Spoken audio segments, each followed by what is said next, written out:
नमस्ते दोस्तों। ना तो मैं कोई डॉक्टर हूँ, ना कोई फिजिशियन और ना कोई मेडिकल एक्सपर्ट। आप लोगों की तरह एक कॉमन पर्सन हूँ, बिल्कुल आम व्यक्ति। दरअसल पिछले 10-12 दिन से किसी एक्सट्रीम मेडिकल इमरजेंसी में ऑक्यूपाइड हूँ। तो मुझे लगा कि जो चीज़ें मैं पिछले कई सालों से खुद फॉलो करता आ रहा हूँ वो आप लोगों को भी आज सिखा दूँ, आप लोगों के साथ वो नॉलेज शेयर कर दूँ। क्योंकि दोस्तों, ज़रूरी नहीं कि आपकी फैमिली में हेल्थ इमरजेंसी आए तभी आप लोग उस चीज़ को सीखेंगे। यदि आप हेल्थ इमरजेंसी से पहले ही उस चीज़ को सीख लेंगे, उसके लिए मेंटली प्रिपेयर हो जाएंगे, तो वो चीज़ ज़्यादा बेटर है। तो सबसे पहले इस डिवाइस को तो आप लोग जानते ही होंगे, लगभग पूरा इंडिया ही अब तो इसको जानता है। कोरोना के बाद से हर कोई इसको जानने लगा है। ये है ऑक्सीमीटर। दो चीज़ें हमें शो करता है, एक तो हमारा SpO2 जो हमारे ब्लड में ऑक्सीजन लेवल होता है, जो 95% से 99% तक रहता है, और दूसरी चीज़ जो हमें शो करता है हमारी पल्स, बीट्स पर मिनट, जो हमारी हार्ट्स की बीट होती है, जो हमारी मोस्टली 60 से प्लस रहनी चाहिए और 100 से बिलो रहनी चाहिए। तो एक डिवाइस तो ये। दूसरा डिवाइस जो है दोस्तों, जिसकी वजह से मैं ये वीडियो बना रहा हूँ, उसका नाम मैं छुपा लेता हूँ, वो है ये।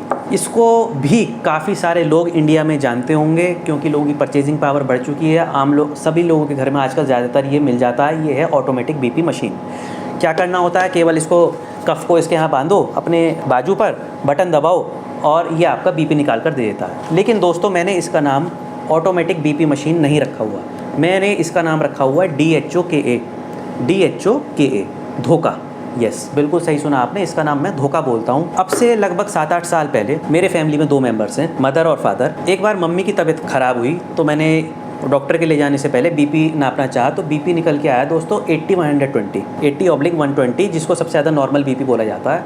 और मैंने डॉक्टर को जाकर बोला कि मैं अभी घर पर ये मेज़र करके आया हूँ, 80/120 निकला। आप बिलीव कीजिएगा, वो BP निकल के आया दोस्तों एक्चुअल में 60/100, 60 और 100, यानी कि लो BP। और जो बिजनेसमैन जेंट्स होते हैं, जो हर समय टेंशन रखते हैं, उनकी लाइफ में कभी शांति मिलती ही नहीं है, जिसको वो कहते हैं कि अच्छा मेरा BP 110 और 150 आया, ये तो मेरा नॉर्मल है, आम बात है। तो ऐसे ही मेरे फादर का एक बार जब तबीयत कुछ ख़राब हुई, ये बात है 2018-19, तो मैंने उनका फिर ले जाने से पहले यही मशीन से BP नापा और BP निकल के आया 85/125। मैंने फिर डॉक्टर को बताया कि डॉक्टर साहब, मैं ये BP जो मेज़र किया है वो 85/125 निकला। बिलीव कीजिएगा, उनका भी BP निकल के आया 110 और 150। तो दोस्तों, ऐसी मशीन का क्या फ़ायदा जो रेगुलर बेसिस पे रोज़ आपने कभी भी शौक के तौर पे लगा लिया, इस डिवाइस को लगा लिया या इसको लगा लिया और इन्होंने आपको नॉर्मल रीडिंग्स दी, उस चीज़ का क्या फ़ायदा। इन चीज़ का फ़ायदा तो तब है जब आपके साथ कोई हेल्थ इमरजेंसी और या आपको एक्यूरेट रीडिंग्स दें। और TV पर भी जो न्यूज़ चैनल्स थे, उस पर भी डॉक्टर्स इसके लिए बहुत ज़्यादा अपोज करते थे कि ये एक ट्रस्टवर्दी डिवाइस नहीं है। एक्सट्रीम कंडीशंस में, या एक्सट्रीम छोड़िए, हेल्थ इमरजेंसी में इस डिवाइस को बिल्कुल भी विश्वास नहीं किया जा सकता। इसलिए यदि आप कर सकते हैं तो आप मैनुअल BP नापिए। अब दोस्तों, बात आती है कि हम लोग, आम लोग, क्या इस मैनुअल BP को नाप सकते हैं? अच्छा, आप एक बात देखिए, डॉक्टर के यहाँ जो कंपाउंडर होता है, उसने तो चलो फिर भी थोड़ा बहुत कोई कोर्स किया हुआ होता है, ठीक है। लेकिन जो पर्चा लिखने वाला होता है डॉक्टर के यहाँ, MBBS MD डॉक्टर की बात कर रहा हूँ मैं, उनके यहाँ जो पर्चा लिखने वाला जो एक लड़का होता है, सिंपली 10वीं और 12वीं पढ़ा हुआ, वो जब हमारा BP नाप सकता है, आप और हम तो फिर भी पढ़े लिखे लोग हैं, क्या हम लोग अपने घर में जो है ये BP नहीं नाप सकते? तो दोस्तों, बस यही कारण था जिस मुझे लगा कि ये नॉलेज मैं आप लोगों के साथ शेयर कर दूँ। जिन लोगों ने मेरा लास्ट वीडियो देखा होगा, वो मेमोरी पावर वाला, उन्हें पता होगा मैं कितनी आसानी से सिखा देता हूँ। तो जो लोग भी मेडिकल एक्सपर्ट हैं, वो, क्योंकि सीखने वाले भी कॉमन पीपल हैं, इसलिए वो लोग हंसे नहीं। देखिए दोस्तों, पैसे तो आपको इस पे भी खर्च करने, ये भी 1500 रुपये से कम का नहीं आता, और पैसे आपको दूसरी चीज़ पे भी खर्च करने। तो क्यों ना आप ऐसी चीज़ पे पैसे खर्च करें जिस चीज़ से कम आपकी फैमिली की लाइफ तो बच जाए, आपको सही समय पे रीडिंग तो सही मिल जाए। तो दोस्तों, कुछ नहीं है, बिल्कुल डरने की ज़रूरत नहीं है। मैं आपको एक लाइन में ये BP मेज़र करना सिखा देता हूँ। मैंने YouTube पे कई वीडियोस सर्च करे कि कोई ऐसा वीडियो है जो आसानी से ये BP मेज़र करना सिखा दे। एक वीडियो मुझे नहीं मिला, एक भी वीडियो जो ये कहे कि हाँ, इतनी आसानी से मैं आपको ये मेज़र करना सिखा देता हूँ। इसलिए ये बात मैं दोबारा बोल रहा हूँ, जो भी मेडिकल एक्सपर्ट हैं वो इस वीडियो को देख के हंसे नहीं। एक लाइन में BP मेज़र करने का सिंपल तरीका दोस्तों ये है, आप भी हंसोगे। कफ को बाजू पे बांधिए, बॉल से इसमें हवा भरिए, इसको इन्फ्लेट कीजिए, स्टेथोस्कोप कान में लगाइए और इस पीस को यहाँ पर रखकर जिस जगह पल्स की रेट आपको आवाज़ सुनाई दे कान में, टक टक टक, वो आपका ऊपर का BP। जिस जगह वो आवाज़ ख़त्म हो जाए, वो है लो का, नीचे का BP।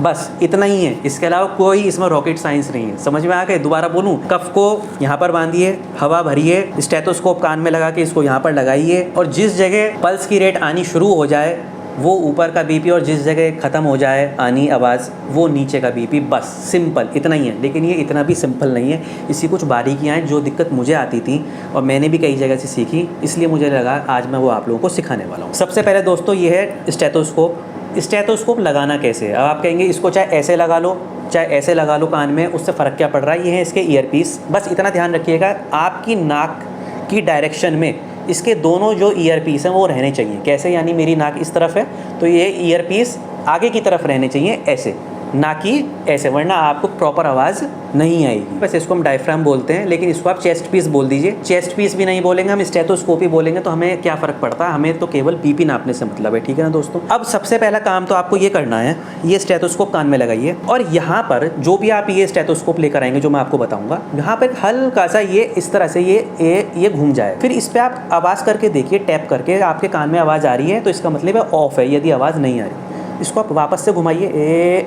घुमा दिया और नहीं घूम रहा, ये कान में आवाज़ आ रही है।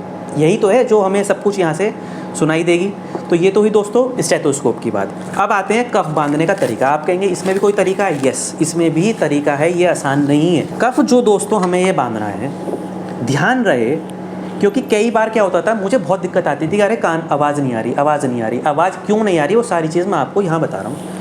आपको जो कफ बांधना है, ये दोनों ट्यूब्स जो हैं, ये जो जॉइंट है हमारे हाथ का, इसके सामने रहनी चाहिए। कफ 3 फिंगर्स की दूरी पर होना चाहिए, ठीक है। एक तो दोनों ट्यूब सामने हो, 3 फिंगर्स की दूरी पर हो, बहुत ज़्यादा टाइट भी ना हो और बहुत ज़्यादा लाइट भी ना हो, बस इतना हो कि इसके अंदर 2 फिंगर्स आपकी इंसर्ट हो जाएं आराम से। तो देखिए मैं आपके सामने ये करके दिखाने वाला हूँ।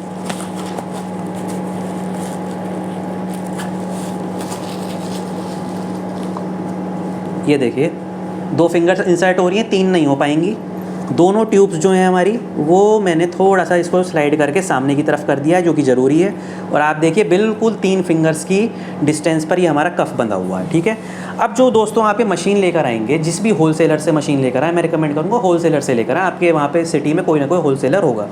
तो ये इसका एक बटन होता है जो ज़्यादातर यहाँ पर ऑफ होता है। बहुत सारी चीज़, कहीं किसी में रेयरली वो यहाँ पर ऑफ होता है। वो मेरे वाली में, या मोस्टली जो स्टैंडर्ड्स कि ये बीपी मशीन होती है, इनको मरकरी वाली मशीन बोला जाता है, उसमें ये यहाँ पर होता है। तो आप इसको सबसे पहले तो ऑन कर लें।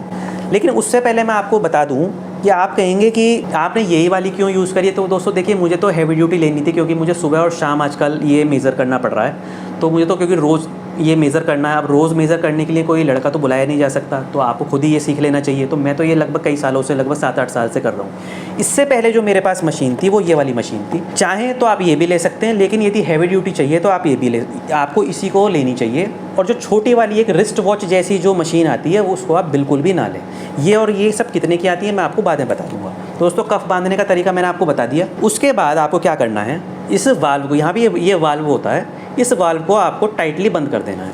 अब मैं आपको वो सारी बारीकियाँ बताता जाऊँगा जिससे कि आप कहेंगे कि किस कारण से आपको स्टेथोस्कोप के ईयरबड्स में आवाज़ नहीं आती। तो इसको आप यहाँ लगा लें। और पल्स आपकी कहाँ पर आती है? आपने जैसे कभी तो देखा होगा, हार्ट हमारा लेफ्ट में होता है। पल्स हमेशा हम कैसे नापते हैं? जो पुराने लोग हैं ऐसे, इस तरह से, इसी तरह से नापते हैं ना। देखिए पल्स की आवाज़ मुझे अपनी आ रही है, तो पल्स है मेरी यहाँ पर। इसके डायगनल में जो स्पेस है, डायगनल मतलब ऐसे, मैंने पल्स यहाँ से नापी, तो इसके इस जगह जो यहाँ पर ये जो हमारी नस है, यहाँ पर हमें इसको हल्के हाथ से इस जगह रखना है। देखिए इस जगह हमें इसको हल्के हाथ से रखना है। हम लोग क्या करते हैं, हम यहाँ रखते हैं और इसको दबा देते हैं। मैं भी ऐसे ही करता था, आपको ऐसा नहीं करना, आपको यहाँ रखना है हल्के हाथ से। कब नहीं रखना वो मैं आपको अभी बताऊँगा। कभी कभी आपको यहाँ भी ये रखना पड़ सकता है, ठीक है। तो ये तो मैंने आपको इसका रखने का तरीका बता दिया। कौन से हाथ में आपको इसको मेज़र करना चाहिए? हमेशा लेफ़्ट हैंड में मेज़र करना चाहिए। क्यों करना चाहिए? क्योंकि हमारा हार्ट जो है वो इसी तरफ होना चाहिए, वो लेफ़्ट साइड में होता है, इसलिए हम इसको लेफ़्ट साइड में मेज़र करते हैं। लेकिन यदि आपके साथ कोई एक्सट्रीम स्थिति आ रही है तो आपको दोनों हाथ में मेज़र कर लेना चाहिए। अब आपको क्या करना है, ये कान में लगाया, हम इसको सबसे पहले, जिन लोगों को नहीं आता, सबसे पहले हम इसको 100 तक ले जाएंगे। ये देखिए मरकरी आपको दिख रही है, ये हम इसको 100-110 तक लेकर और वाल्व को कर दिया टाइट। ये मैंने ऐसा क्यों किया? ताकि आपको पता लग जाए शुरुआत में कि इनकी पल्स किस जगह हमें सुनाई दे रही है। बीपी लो हो तो भी ये यहीं पर रहेगा, और बीपी हाई हो तो भी यहाँ पे कहीं ना कहीं मिल जाएगा हमें 100 के आसपास। तो अब देखिए मैं इनकी पल्स देखता हूँ, बहुत क्लियरली मुझे इनकी आवाज़ आ रही है। देखिए दोस्तों इनका मुझे इस डायगोनल वाले स्पेस पे नहीं मिली इनकी पल्स, मुझे इनकी पल्स बीच वाले एरिया पे मिली, तो इसलिए इनकी पल्स मैं यहाँ पर चेक करूँगा। अब हमें क्या करना है, अब हमें इसको ऊपर तक ले जाना है। डॉक्टर्स कहते हैं हमेशा 200 तक ले जाइए, लेकिन मैं 200 तक नहीं ले जाता हूँ। क्या करना है आपको, भाई किसी का बहुत ज़्यादा बीपी है तो ही उस स्थिति में आप इसको ऊपर तक ले जाएं, वरना आप 160 170 तक भी ले जा सकते हैं। आपको लग रहा है ज़्यादा बीपी है तो ही ऊपर तक ले जाएं, वरना कोई ज़रूरत नहीं है। अब दोस्तों देखिए मैं क्या कर रहा हूँ, देखिए इस तरफ से आपको दिख रहा होगा वाल्व बिल्कुल टाइट है ये, ठीक है। अब मरकरी को मैं ले जा रहा हूँ, ये मरकरी आपको दिख रही होगी, इसमें नीचे से मीटर जा रहा है, देखो मैं इसको ले गया हूँ 180 तक, और वाल्व को धीरे धीरे छोड़िए। ज़्यादा छूट जाएगा क्या होगा, नीचे आ जाएगा मरकरी, फिर टाइट करके फिर ऊपर कर देना, तो इसमें कोई डरने की बात नहीं है। हल्के हाथ से हमने इसको पकड़ा हुआ है। तो इसलिए देखिए दोस्तों, अभी तक तो आवाज़ आई नहीं। अच्छा, आवाज़ किस तरह की आएगी देखिए, मैं आपको इसमें बोलकर दिखाता हूँ, ठक ठक ठक ठक, इस तरह की पल्स की इसमें आवाज़ आएगी। ये देखिए दोस्तों, बड़ी मुश्किल से तो इनकी पल्स मिली है, आसानी से मिल नहीं रही। 130, ये देख रहे हैं आप, 130 पे आके मुझे एक पल्स की आवाज़ आ रही है, ठक ठक ठक। अब वो कंटिन्यूअस आवाज़ धीरे धीरे, देखिए मरकरी धीरे धीरे नीचे जा रहा है हमारा, और देखिए 90 पे आकर ये पल्स जो है आनी बंद हो गई है। दोबारा एक बार चेक करें, हमेशा डबल चेक करें। 130 से शुरू हुई और देखिए 90 पे आकर वो आवाज़ कम हो गई। इसका मतलब क्या हुआ, इनका ऊपर का बीपी 130 है जो 120 होना चाहिए, और नीचे का बीपी 90 जो 80 होना चाहिए। दोस्तों देख लिया आपने किस तरह से आप घर पे आसानी से मेज़र कर सकते हैं। कफ बांधना है, इस पल्स के दूसरी तरफ जो डायगोनल एरिया है यहाँ पर अपने स्टेथोस्कोप को यहाँ रखना है, जिसको हम चेस्ट पीस बोल देते हैं, और यहाँ रख के, यदि यहाँ नहीं आ रहा तो बीच में इसको रख के, जो आपको जॉइंट है यहाँ पर रख के, वैसे मोस्टली इसको यहाँ रखना चाहिए, और यहाँ आराम से रख के इसको, और ये जो आपके ईयरबड्स हैं नोज़ की तरफ रहने चाहिए, और इसको धीरे धीरे नीचे लाना है वाल्व से खोल के, और 2 बार इसको ज़रूर चेक करें। लेकिन यदि आपको हो सकता है लेफ़्ट हैंड में किसी की आवाज़ ना आ रही हो, तो आप राइट हैंड से भी दोस्तों ट्राई ज़रूर करें। बस इतना ही है, इसलिए मैंने आपसे कहा था कि देखिए कितना आसान है कि एक लाइन में सिखा दिया कि कफ बांधिए, हवा भरिए, और स्टेथोस्कोप लगा के जहाँ पर ऊपर की पल्स की रेट आनी शुरू हो जाए, आवाज़ टक टक टक, वो ऊपर का बीपी, और जो है नीचे की आनी शुरू हो जाए वो नीचे का बीपी है। एक्सट्रीम केस में यदि आपको ऐसा लग रहा है नीचे का जो बीपी है वो एकदम 110 हो गया है, या बढ़ गया है, या लो बीपी हो गया, तो आप दोनों हाथ में 2-2 बार ज़रूर लें। ऐसी स्थिति में बिल्कुल आवाज़ नहीं आ रही हो तो उसके लिए मैंने आपको तरीका बता दिया कि 100 पर मीटर रीडिंग ले जाकर मरकरी की, इसको वाल्व को यहाँ से टाइट कर दें, और उसके बाद फिर चेक करके देखें कि यहाँ पर आवाज़ आ रही है, यहाँ पर आवाज़ आ रही है, यहाँ पर आवाज़ आ रही है। यहाँ का तो खैर मतलब ही नहीं, या तो यहाँ पर आवाज़ आएगी या यहाँ पर आवाज़ आएगी। कभी कभी लेफ्ट हैंड में नहीं आ रही होती, मुझे नहीं सुनाई दे रही होती, तो मैं सीधे हाथ से भी मेज़र कर लेता हूँ। तो दोस्तों देखिए, मैंने आपको बहुत आसानी से ये सिखाने की कोशिश करी है कि इस धोखे वाले बीपी मशीन का कोई फ़ायदा नहीं है। आप हमेशा ये वाला मशीन लें। अब मैं आपको इनके प्राइस बता देता हूँ। यदि आप होलसेलर से लेंगे, सबसे पहले तो ध्यान रहे, जो मरकरी वाली मशीन है, या 1500 रुपये वाली मत लेना, उसमें आपको नुकसान रह जाएगा। ये मरकरी वाली मशीन होलसेलर पे आराम से 2300 से 2400 रुपये की मिल जाएगी। ऑनलाइन भी अमेज़न पे आपको ऐसी मिल जाएगी। मैं वैसे सेस्को की यूज़ करता हूँ, आप चाहें तो इसको भी यूज़ कर सकते हैं। ये घड़ी वाली आती है, लेकिन घड़ी इतनी ही बड़ी हो, छोटी वाली मत लीजिएगा, क्योंकि फिर उसमें आपको जो रीडिंग्स आएंगी वो ट्रस्टवर्दी नहीं होंगी। आप ये वाली ले सकते हैं, ये 1500-1600 रुपये की आ जाएगी। अब आते हैं दोस्तों स्टेथोस्कोप पे। आपको लगेगा स्टेथोस्कोप बहुत महंगी चीज़ आती होगी, 1000 या 1500 या 2000 रुपये की। ऐसा नहीं है, आते हैं, महंगे भी आते हैं। मैं 2 यूज़ करता हूँ। ये है डायमंड का, डायमंड कंपनी का, ये भी आपको अमेज़न पे मिल जाएगा, डायमंड गोल्ड करके आता है। और एक मैं और यूज़ करता हूँ। आप कहेंगे ये क्या, मैंने घर में मतलब दुकान खोली हुई है, यूज़ इस तरह का पड़ जाता है, कभी कभी इससे आवाज़ नहीं आ रही होती तो मैं इससे भी यूज़ कर लेता हूँ। मैं वैसे रिकमेंड करूँगा आप ये डॉक्टर मोरपेन वाला ले लीजिएगा। ये मोरपेन का आता है, इसकी आवाज़ ज़्यादा क्लियर है। ये इसके मुकाबले थोड़ा सस्ता भी है, शायद 250-300 रुपये का आपको मिल जाएगा, और ये वाला शायद 350-400 रुपये का आपको मिलेगा, डायमंड वाला। तो दोस्तों ये मैंने आपको इनकी प्राइस बता दी। एक बार मैं आपको सीधे हाथ से भी सिखा देता हूँ, ताकि हमारा जो मेन पर्पज़ है बीपी सिखाने का, वो आप लोग दोबारा से एक बार चेक कर लें। तो मैं इनको सबसे पहले इनके ये सीधे हाथ पे बांध देता हूँ। कैसे बांधना है अब तो आप भी सीख चुके होंगे। ये जो ट्यूब्स हैं ये हमारे यहाँ पे सामने रहनी चाहिए। यहाँ पे हमने इसको बांधा, ये अब हमारा सही हो गया है। ट्यूब्स हमारी बिल्कुल सामने आ गई हैं। देखिए 2 फिंगर्स की इसमें जगह है, 3 फिंगर्स हमारी यहाँ पर। और एक बार मैं आपको फिर से इसमें डेमोन्स्ट्रेट करके दिखा देता हूँ। ये देखिए हमने वाल्व को टाइट कर दिया है, बंद कर दिया है। मरकरी की रीडिंग ऊपर जानी देखिए शुरू हो गई है। मरकरी यदि आपको दिख रही हो और मैं यहाँ जाके इसको 100 पे रोक देता हूँ ताकि मुझे पता लग सके इनकी रीडिंग किस जगह से आती है पल्स। अब हमारा पल्स हम कहाँ से नापेंगे, पल्स यहाँ से नापेंगे, तो डायगनली हमें कहाँ पे रखना है स्टेथोस्कोप का पीस, इस तरफ रखना है दोस्तों। बिल्कुल क्लियर मुझे इस तरफ इनकी पल्स की आवाज़ आ रही है। अब मैं इसको ऊपर ले जाता हूँ, 140 तक बहुत है बस। ये मैं वाल्व को धीरे धीरे छोड़ रहा हूँ, देखिए वाल्व को मैं धीरे धीरे मैं इसको कम कर रहा हूँ। ये देखिए 130 पे मुझे आवाज़ आनी शुरू हुई है, नीचे नीचे धीरे धीरे छोड़ते हुए हम इसको नीचे ला रहे हैं मरकरी को। 90 पे भी आवाज़ आ रही है और 90 से नीचे आनी बंद हो गई है। एक बार इसको पंप करके दोबारा चेक करेंगे, इस वाल्व से इसको एडजस्ट करते रहेंगे ज़रूर। तो 90 के बाद दोस्तों आवाज़ आनी इनकी बंद हो गई पल्स की, इसलिए इनका बीपी मैच हो गया 90 और 130। एक आखिरी बात और कि मेंटली भी आप लोग अपनी घर में किसी भी हेल्थ इमरजेंसी के लिए प्रिपेयर रहें हमेशा, क्योंकि जब हेल्थ इमरजेंसी आती है तो व्यक्ति के हाथ पैर फूल जाते हैं और होशियार से होशियार व्यक्ति भी उस समय डिसीज़न नहीं ले पाता मैं क्या करूँ। आपको 2 चीज़ों का ध्यान रखना है जो मेरी 8-9 तक कुछ सालों में हुई हैं एक्सट्रीम्स में, कि मैं आपको बात बता रहा हूँ, तो मैं उसके बेस पे आपको बता रहा हूँ कि हमेशा केवल 2 बातों का ध्यान रखना। यदि आप किसी अच्छे शहर में और आपके पास कोई बड़ा हॉस्पिटल नियरेस्ट है, सबसे पहले आप अपने घर में से 10 से 20 हज़ार रुपये अपनी जेब में डालें। कुछ इसके अलावा करने की ज़रूरत नहीं है, कोई मेडिक्लेम के पेपर लेने की ज़रूरत नहीं है। सबसे पहले उस हॉस्पिटल के इमरजेंसी में ले जाकर अपने पेशेंट को पहुंचा दीजिए किसी भी तरह से। आपको लगेगा इमरजेंसी वाले आपसे पहले फॉर्म भरवाएंगे, पैसे लेंगे, ऐसा कुछ नहीं है, ये आपका सिर्फ वहम है, क्योंकि हमने टीवी पे फिल्मों में ऐसा देखा, ऐसा कुछ नहीं होता। सबसे पहले आप अपने पेशेंट को उस इमरजेंसी में पहुँचाएँ। यदि आपके पास कोई बड़ा हॉस्पिटल नहीं है और आपकी फैमिली में किसी को हार्ट अटैक, ब्रेन स्ट्रोक या कोई भी ऐसी समस्या ईश्वर न करे आपके यहाँ हो, तो सबसे पहले आप क्या करेंगे, मैं आपको वही सबसे पहले गाइड कर रहा हूँ दोस्तों जो डॉक्टर्स हमेशा गाइड करते हैं। आप सबसे पहले अपने पेशेंट को जो भी नियरेस्ट हॉस्पिटल है, कैसा भी हॉस्पिटल है, 100 हॉस्पिटल भी है तो भी उसकी इमरजेंसी में ले जाएं, वहाँ पे फर्स्ट एड दिलाएं। उसके बाद सोचना कि मैं अपने फूफा जी, अपने जीजा जी, अपने मौसा जी, अपने ताऊ जी को फ़ोन करूं या नहीं करूं। पेशेंट का वहां पर पहुंच जाना इमरजेंसी में सबसे ज़्यादा ज़रूरी है। आपका ठंडा रहना दोस्तों बहुत ज़्यादा ज़रूरी है। उसके बाद में सोचना कि मैं अपने पेशेंट को किसी बड़े हॉस्पिटल में ले जाऊँ या नहीं ले जाऊँ। अब आते हैं दोस्तों दूसरी बात जो मैंने आपसे सिखाने के लिए कही, कि व्यक्ति का उस समय ब्रेन काम नहीं कर रहा होता जब उसके रिलेटिव के साथ ऐसा या अपने किसी खास व्यक्ति के साथ होता है।